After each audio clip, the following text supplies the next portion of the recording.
Good morning, everyone.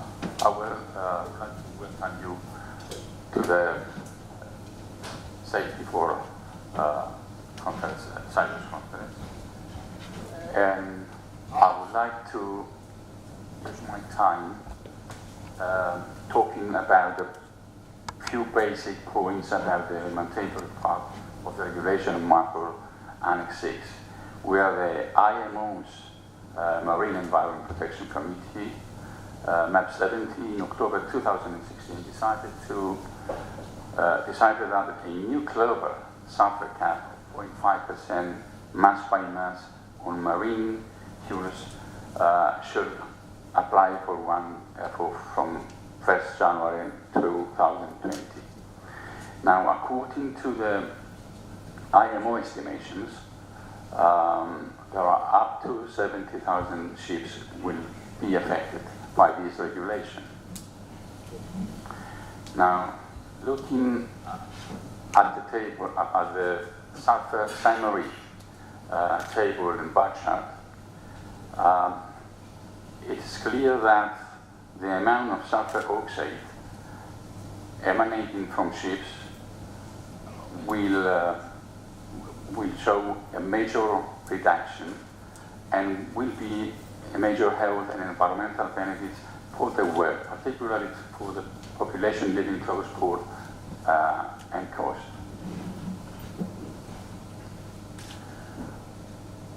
Now, let's see what will the new global limit mean. Ships will have to use fuel oil on board with a sulfur content of no more than 0.5% mass to mass against the current limit of 3.50.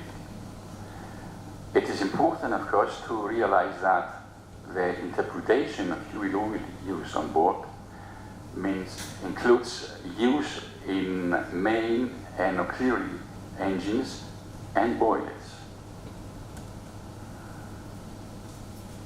Which exceptions could be for the ships when the new global limit?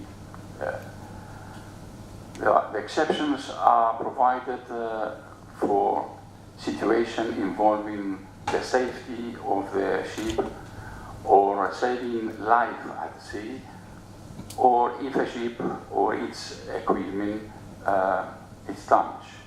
Another exception allows for a ship to conduct the trials for the development of ship emission reducing and control technologies and engines design programs. This, of course, would require a special permit from administration, the flag states.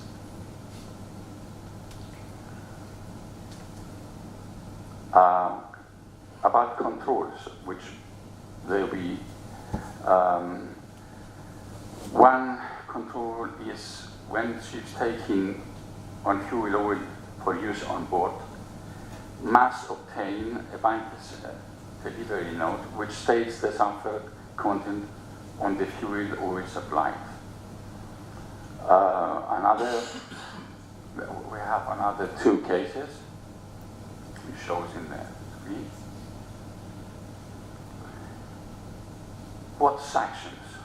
Sanctions are established by individual parties to MARPOL as flag and port states. There is no established fine or sanction set by IMO. Would be any additional measures? Yes, IMO's subcommittee on pollution prevention and response has prepared a list of items which could be considered in order to achieve the environmental benefits sought through Regulation 14, which regulates emissions of sulfur oxide in MARPOL Annex 6. The scope of the work proposed to be completed during the sessions that will take place this year and the 2019. what solutions can ships can use to meet lower sulfur emission standards? There are a number of solutions which can be used. One is either using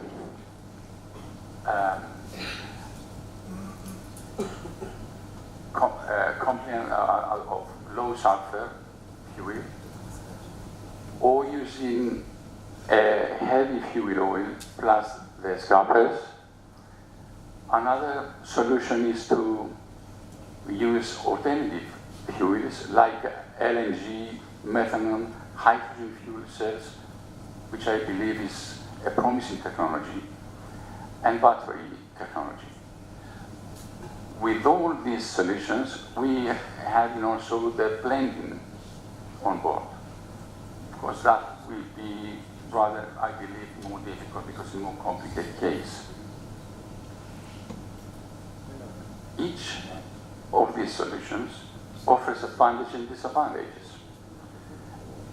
The cost implications, however, are high, and taking into the equation all the differential parameters is a must in order to define the best solution applicable to each particular ship.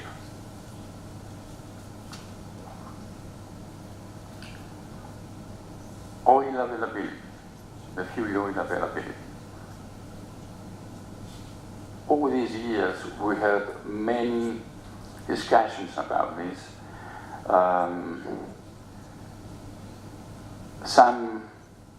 One part of the environment is arguing that it will be a problem with the availability, fuel availability. Others try to convince that it won't be any actual problem to this. Many industry, bunker, and refinery bodies have consistently reiterated their belief that the industry will be adequately prepared. However, may a ship-owning community remain unconvinced. Furthermore to this, there is some worries that ships might not be sometimes in a position to be able to meet future demand low sulfur fuel in the main bunker airports worldwide. And that, despite owners and operators' best effort, it may not always be possible. If in this case, the master and owners must notify the flag state and the port state control authorities in the port of destination with DECA, and report of the special circumstances and present a record of actions taken and attempts to ensure fuel compliance. Fuel oil availability, there are some detailed guidance which can be found from Paris MOU and from the United States Environmental Properties Agency, which can be used. The sulfur cap of 0.5% plan for 2020 will have a more significant effect on shipping costs. Therefore, ship owners and operators should start considering which fuel should the vessel use. Are the fuels available where the vessel will operate? What will the cost implication be? Now, the 2020 is so near to us, so an action must be taken. Thank you for your attention.